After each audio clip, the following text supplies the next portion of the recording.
Good afternoon, Bob. Good afternoon.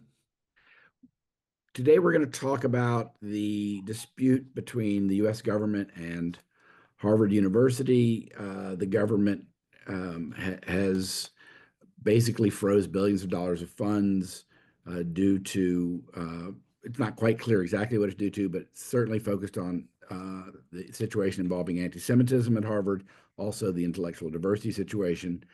Today in the news, the counsel of record in the lawsuit that Harvard brought against the U.S. government, William Burke, a managing partner at Quinn Emanuel, he was representing Harvard uh, as the counsel of record in the lawsuit that Harvard brought in response to this freeze of funds by the government.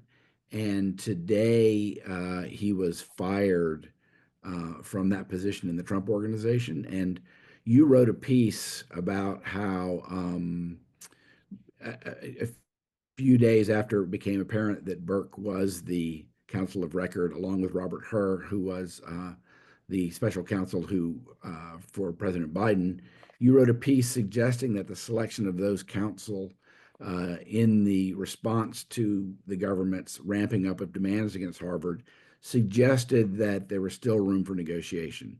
I think rather than walking through all of the back and forth, I think people generally understand what's been going on and we can fill in the details as we go. But could you just comment on the significance and just explain maybe what you originally wrote and comment on the significance of the firing of William Burke today? Certainly. And of course, there's a lot of backroom conversation taking place, and one can't know every element of the intrigue that's likely unfolding here. But Burke, again, was ethics advisor to the Trump organization.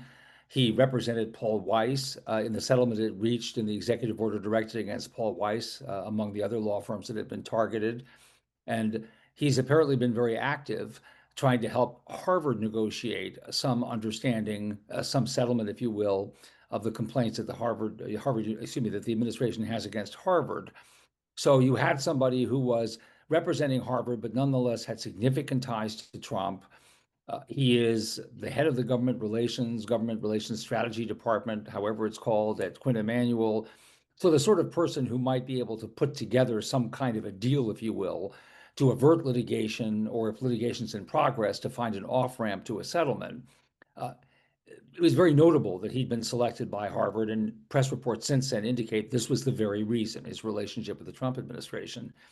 The firing today raises the question of what does all this mean? It could mean one of two things. It could mean that negotiations have completely broken down and the Trump administration is no longer interested in having the negotiation services of Mr. Burke. Or alternatively, could mean negotiations still a live possibility, and he simply fell out of favor with President Trump. I tend toward the second of the two explanations based on anything that I can see in the record.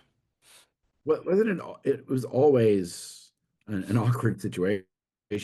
I mean, not only did he represent Paul Weiss, he represented, I think, Mayor Adams and his negotiation with the Trump administration. So Burke and being the ethics advisor to the Trump organization, and you've written about that and how somewhat dubious that arrangement is. But Burke seemed to be someone with a close working relationship with the White House. He was an outside counsel to the Trump organization.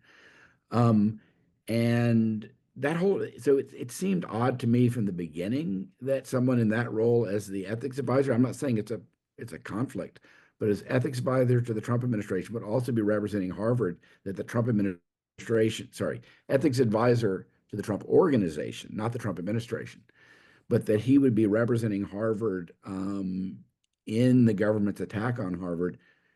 It seemed a little fraught and a little unusual to me. I mean, I understand that he was clearly trading on his access, or at least that seemed to be the signal that was being sent. But it seemed to me always to have the danger of this happening. Yeah, I mean, you're absolutely right. It's a very awkward position, but it's also potentially for Harvard, had things worked out, an advantageous one. Let me say one thing about his role as ethics advisor to the Trump organization. He wasn't just an ethics advisor, just in some general sense of interest to President Trump. His whole role was to monitor for conflicts of interest that have a direct bearing on President Trump's finances and his continued financial interest in the activities of the Trump organization. So That's a position of very significant trust and sensitivity. You can imagine, as you point out, both in the Adams case and certainly in the Paul Weiss case, that somebody like that, if the two parties agree to it, could be an extraordinarily effective and persuasive back channel negotiator because of the trust built up and the experience with him on the part of the president. Today, the president unleashed fury at him, among other things, asked his sons, who promptly complied or acted on their own, that Burke be fired, and as he often does, decided to throw some shade at Mr. Burke about his lawyering capabilities. And that sort of thing does come with the territory. But it does seem that in the other press reporting, whether Burke is involved or not involved, there's interest on the White House and White House expression of interest in continuing or restarting negotiations. Maybe they're still taking place, maybe they're not. It just seems like Bill Burke is not likely to be in the middle of it anymore. So let me set that up a little bit, because there were stories today that the administration is still the Trump administration, not the Harvard administration. The Trump administration is interested in, negotiating with Harvard on this issue. Let me give a little bit of the timeline. On April 3rd, I believe it was, Harvard received its initial letter from the government about that it was being. There had been some notice that it was being investigated, but there was actually a letter. This letter, I think, was received with somewhat with a little bit of hope, because unlike in the Columbia case, they did not actually freeze funds. They were focusing on anti-Semitism. Harvard had taken lots of steps to address this issue. And it seemed that after April 3rd, there were negotiations going on between Harvard and the US government on whatever the government was worried about. And then on April 11th, this extraordinary letter came from the government. There were press reports that it may have been a mistake, or that there was miscommunication, or at least not coordination inside the government. This letter significantly ramped up the government's demands, including in a very broad way, not just concerns about anti-Semitism, but about intellectual diversity at Harvard, and making a series of demands that basically that the US government would take over, get all the information of Harvard's governance about hiring and firing and student admissions and the like, tenure decisions, making intellectual diversity demands department by department. So that was a significant change in the stakes, which led Harvard at that point to respond that this is unacceptable to us. That's when we learned that Burke was first in the case. A few days later, Harvard decided to sue. They brought a lawsuit claiming that what the government had done in freezing and cutting off funds violated the First Amendment, didn't comply with the procedures of Title VI. That's kind of where things are. But then there were stories today that the government is still interested in negotiating. So what do you tell us about that, and what do you make of it? One really is speculating, particularly after listening or reading the Truth Social post the president issued today, in which he, assailed Harvard for being, and I'm phrasing it, but not inaccurately, paraphrasing, a radical, lunatic, Marxist organization. I mean, it was quite the screed, the same screed in which he attacked his former, or at least the former ethics advisor of the Trump organization, Mr. Burke. But it appears from reporting about the Secretary of Education, Linda McMahon, and also unnamed White House officials, that they want to continue to negotiate, as you suggest. And perhaps the reason is that this president likes a win, and litigation is going to take years. It's going to take years. It could conceivably along the way, people may disagree about this, but people along the way, he may suffer some significant losses. The administration may suffer some significant losses. And so a negotiated settlement provides President Trump the ability to declare a win. Now, he has a tendency sometimes to make declarations about what he's won and what he hasn't won, or mostly what he's won, that some who are parties to the discussion may disagree with, but he may want to win. Harvard has every incentive to negotiate. There's an enormous amount of funding at stake, and the administration is threatening to take other action, including potentially revoking its tax exemption. And so for Harvard, without surrendering, presumably, the principles articulated in its response to the April 11 letter and the lawsuit, Harvard presumably would look for some responsible way to address these issues. And I should mention, if I could, and then I'll stop here, in the New York Times article, Harvard is said last Thursday to have had calls, the administration to have had calls with major donors to the university, in the course of which the president of the university, Alan Garber, apparently said, "We agree with much of the administration's objections to the way we've been operating. We think there's much in their letter of April 11 that we can agree with. They just couldn't agree with the means by which the administration was seeking to achieve their particular ends." So I think there's still noise in the air if the reporting is to be taken at face value or roughly correctly. There seems to be in the air opportunity for negotiation or an interest in it.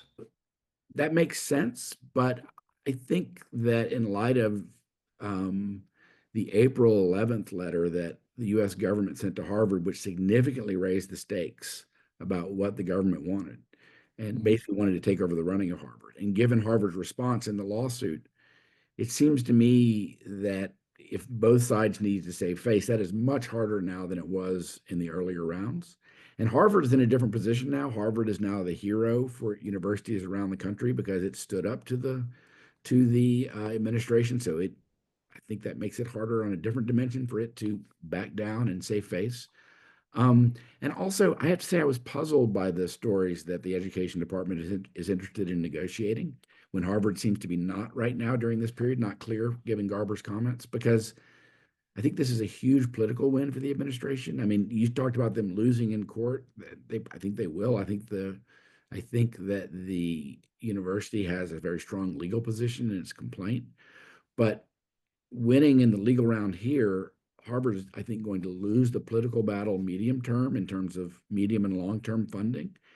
And so I was just a little surprised that the Trump administration is interested in negotiation. I agree Harvard would probably like to find a face-saving way out of this, and get the funding restored in a way that doesn't give away the store. But I was more surprised about the reporting about the government than about Harvard. Well, the government reporting is a little inscrutable, and at the same time, and this isn't the first time, it's true of other administrations, maybe even more so of this one, there are multiple voices presumably being heard within the administration, and various Yeah. people may be jockeying to put their point forward, to contact the press with a different emphasis on negotiating, not negotiating. So it the one voice we've heard from, the voice that really matters, of course, is Donald Trump's. And the message he sent out today was certainly not an invitation to warm negotiation or productive negotiation. But That could change by tomorrow. I was going to say, I mean, he's changed his view. He changes his views daily. I mean, he's changed his views. Now he's wants to cut a deal with China. Now yet 2 days ago he was going to fire the head of the Fed. Yesterday, not going to fire the head of the Fed. I mean, it could change in a second. But that also kind of makes it hard to reach a deal because will the government stick by the deal? I don't know what kind of deal they could reach. Let me ask you a different question. So Harvard has hired both in hiring Burke and her, and then also some other conservative lawyers. They've basically come in with a team of conservative lawyers to do the litigation, and it seems the negotiation as well. And I mean, what do you think of that general strategy? I mean, what are they trying to accomplish? They're all fine lawyers. They're all A+ lawyers. Is the idea, because I'm skeptical if this is the idea, that the administration will be more sympathetic to the arguments of these lawyers? I'm very skeptical of that. So what is going on there? Well, again, impossible to know for sure, but one thing they probably want to avoid are picking lawyers who would further provoke the administration. Yeah. So, at a minimum, by picking conservative lawyers, they're at least taking the potential for that kind of provocation off the table, Yep. and also indicating at the same time that they aren't looking for a provocation. They're looking to resolve these issues on the merits. There's also some power, I think, to the suggestion that there are conservative lawyers that might be otherwise, in a number of respects, sympathetic to the administration who are prepared to associate themselves with Harvard's legal position because they think it's a strong one. So that might Yep. be an additional message they can send. It's also somewhat courageous these days for any lawyer to represent uh, an organization in a suit against the government. I mean, there are directives, I believe, that have urged the attorney general to seek sanctions against anyone who brings frivolous lawsuits or something like that against the government. And clearly, the Trump administration has been wielding its extortionate power to, as we've talked about in other contexts, against law firms to try to chill them from bringing lawsuits. So it's remarkable when you have a prominent lawyers who are willing to go up against the Trump administration, which is an amazing thing to say, but it's true. Well, it's true, and we saw it in some of maybe its most dramatic manifestation to date in Paul Clement agreeing to represent Wilmer Hale against the executive order targeting Wilmer Hale. And the executive order that, again, to strip security clearances and terminate contracts and raise questions of whether it could even ever represent clients before this administration. And Paul Clement has, impeccable conservative credentials and highly, highly regarded in the profession, and he was willing to take it on. So we are seeing some of that before in another context very similar to this one. So any thought, I don't know what happens next. Harvard has this lawsuit. Burke has been fired. He was the counsel of record. What do you think happens now? Does he, by the way, I think this firing as and this comment by the president significantly reduces Burke's, I mean, I don't mean to put it so crassly, but his value as an attorney, which he's been doing this quite successfully, who can engage in negotiations with the Trump administration and reach settlements. That seems harder for him to do now. Does he stay on the case, do you think? Well, first of all, I think it's difficult given that the president's expressed his level of animosity toward him. I mean, I think it's difficult for him to continue to play such a visible role, such a central role, both as indicated on the papers and as reported in the press. That isn't to say he won't continue to represent Harvard. It just may be that he won't be front and center. The second thing is going to the volatility of Donald Trump's views on things and his reactions to the day's news. I suspect there's still room for Mr. Burke to patch it up. That's a long-standing. Some people have come in and come out of the president's graces in relatively short order. So this is probably not the absolute end of things for Burke. He must have some capital in the bank he can continue to draw on, and some mercy he can still call for. Okay, unless you have other thoughts, I think that's a good place to stop. Let's stop there. Sounds good. Great. Have a good day. You too. Bye-bye.